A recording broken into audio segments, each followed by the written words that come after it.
సాయి చంద్ పాటలలో మీకు నచ్చిన పాట, మీరు ఎప్పుడు హమ్ చేసుకునే పాట, మీకు నచ్చిన పాట ఏంటి? సాయి చందన్న గొంతు అంటే బాగా ఇష్టం. ఆయన వాడినటువంటి ప్రతి పాట ఇష్టమే. మెయిన్గా ఏంటంటే ఎప్పటికీ ఆయన గొంతు నుండి విన పాటలు, ఆయన గొంతు నుండి విని అవి ఆయన గొంతును నిరంతరం వింటూ వింటూ నేర్చుకున్నటువంటి పాటలు చాలా ఉండే.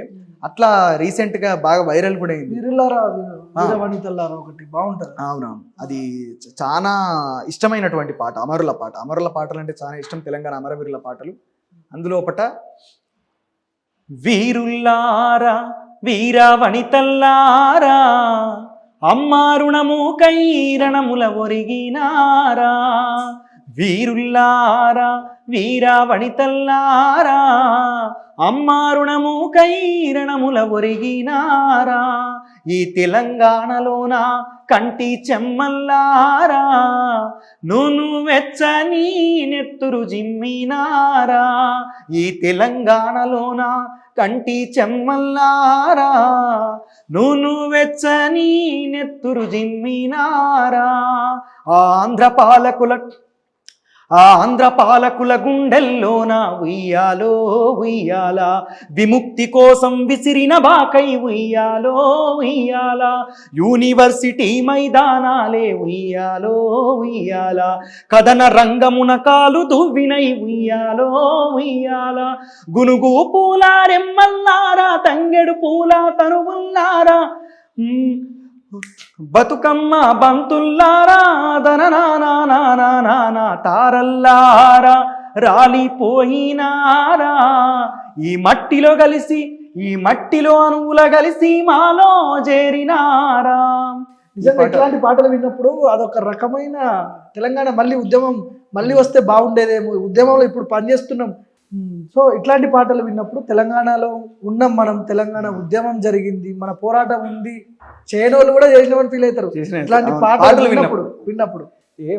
మనం ముందే మాట్లాడుకున్నాం కదా, పాటల పూదోటం అనేది. పాటల ఎప్పటికీ ఆ పాటలు వాడిపోయేటటువంటి గుణం లేనటువంటి పాటలు ఇవన్నీ కూడా, ఈ పూలు అట్లాంటివి. కాబట్టి ఏంటంటే ఇక్కడ ఆ పాటల ద్వారా వచ్చినటువంటి చైతన్య శక్తిని ఖచ్చితంగా ప్రజలు అర్థం చేసుకొని దాన్ని ముంగటికి తీసుకెళ్ళగలిగితే, రాజకీయంగా ఉన్నటువంటి ఎవరైతే మేధావులు ఉన్నారో, మేధావులుగా ఈరోజు పరిగణించబడుతున్నారో, సమాజం వాళ్ళని అట్లా గౌరవిస్తున్నారో, వాళ్ళందరూ కూడా ఆ శక్తిని కాస్త ప్రజలకు అర్థమయ్యే విధంగా. ఇప్పుడు కొంతమందికి ఏంటంటే రాజకీయ నాయకులకు కొందరికి పాటలు పాడే వాళ్ళంటే నచ్చదు, పాటలు అంటే నచ్చదు. ఇంకొందరికి మాటలు మాత్రమే మాట్లాడతారు వాళ్ళు. ఇట్లాంటి స్టూడియోలలో, టీవీ స్టూడియోలలో కూర్చొని మాత్రమే వాళ్ళు మాట్లాడతారు. గ్రౌండ్కి వెళ్ళేటటువంటి అంటే అవసరం లేదనుకుంటారు వాళ్ళు. అంటే ఈరోజు మొత్తం వ్యవస్థ అంతా సోషల్ మీడియానే ఉంది కాబట్టి సోషల్ మీడియాలోనే ఉంటా అని చెప్తున్నాను. నేను నాయకుల గురించి చెప్తున్నా, నేను రాజకీయ నాయకుడిని అయ్యేటటువంటి ఆలోచన నాకు లేదు. కాబట్టి ఏంటంటే ఎవరి ఆలోచన వాళ్ళకు ఉన్నది. అందరూ న్యాయం కోసం మాట్లాడుతున్నారా అని చెప్పనంటే న్యాయం కనబడుతుంది కదా మనకు, ట్రాన్స్పరెన్సీ అనేది. ఆ ట్రాన్స్పరెన్సీ అనేది లోపభూయిష్టంగా ఉన్నది ఈరోజు. ఎక్కడ న్యాయం కోసం మాట్లాడుతున్నాం మేమని చెప్పి మాట్లాడే నాయకుల లోపలనే ఉన్నది. రాజకీయ నాయకులు, పార్టీలు అందరూ కూడా దొంగలైనటువంటి విషయం 10 సంవత్సరాల వాళ్ళ యొక్క పరిపాలన చూస్తే మనకు అర్థమైపోయింది. కాకపోతే దానికి కౌంటర్గా నిలబెట్టిన వాళ్ళు కూడా ఏ రకంగా మోసం చేసిర్రు ప్రజల్ని, అది కూడా చూసినాం కదా. కొన్ని లక్షలాది మంది ప్రజల యొక్క ఆకాంక్షల్ని, ఆశయాల్ని, నమ్మకాన్ని వమ్ము చేసి దురల పెత్తందారుల పార్టీలకు తరలి వెళ్ళిపోయినటువంటి అనేక మంది నాయకులు వాళ్ళ యొక్క ఆలోచన విధానాన్ని, వాళ్ళ యొక్క అనుసరణ ఎట్లా ఉన్నది రాజకీయంగా అనేది మనం చూసినాం. ఇప్పుడు మానాల అడవుల్లో కొంతమంది అన్నలకు విషం పెట్టి చంపినప్పుడు ఒక పాట విన్నా, మీరు ఏదో పాట రాసినట్టున్నారు, పాడినట్టున్నారు. ఆ పాట ఏంటి అసలు, దాని మీనింగ్ ఏంది, ఏం పాట అది? అంటే మానాల అడవుల్లో విషం పెట్టి చంపినప్పుడు రాయలేదు, అది అప్పుడు రాయలేదు. కాకపోతే ఏంటంటే అది గుర్తుకొచ్చి రాసిన. అప్పుడు నేను చెప్పడం లోపల చిన్న మిస్కమ్యూనికేషన్ అది. నేను ఆ సందర్భం లోపల రాయలేదు, అప్పుడు ఎప్పుడో నేను చిన్నగా ఉన్నప్పుడు జరిగిన ఇన్సిడెంట్ అది. కాకపోతే ఏంటంటే ఆ విషయాలు తెలుసుకున్న తర్వాత, అడవి మల్లే పువ్వులైతరా మామరుల్లారా అరుణ ఉదయపు కిరణాలైతిరా, ఓ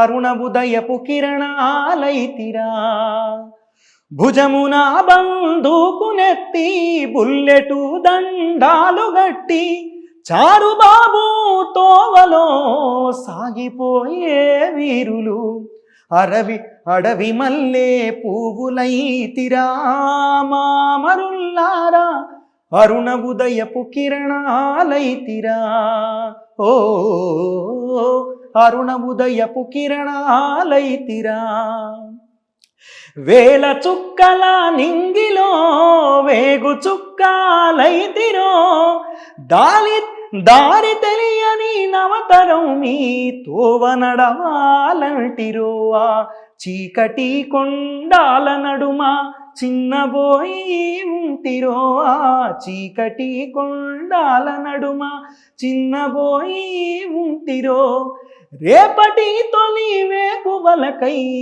పొద్దును దాచుంటిరో అడవి మల్లె పువ్వులైతిరా మామరుల్లారా అరుణ ఉదయపు కిరణాలైతిరా నగ్జలు బరి నావనెక్కి శ్రీకాకుళము చేరినారా జగిత్యాల జైత్రయాత్రై జంగు సైరాను దినారా ఆ ఇంద్రవెల్లి కొండలల్ల గండ్రగొడ్డాలైనారా ఇంద్రవెల్లి కొండలల్ల గండ్రగొడ్డాలైనారా నల్లగొండ కరిమినగరం గుండెలల్లా ఒదిగినారా అడవి మల్లె పువ్వులైతిరా మామరుల్లారా అరుణ ఉదయపు కిరణాలైతిరా ఓ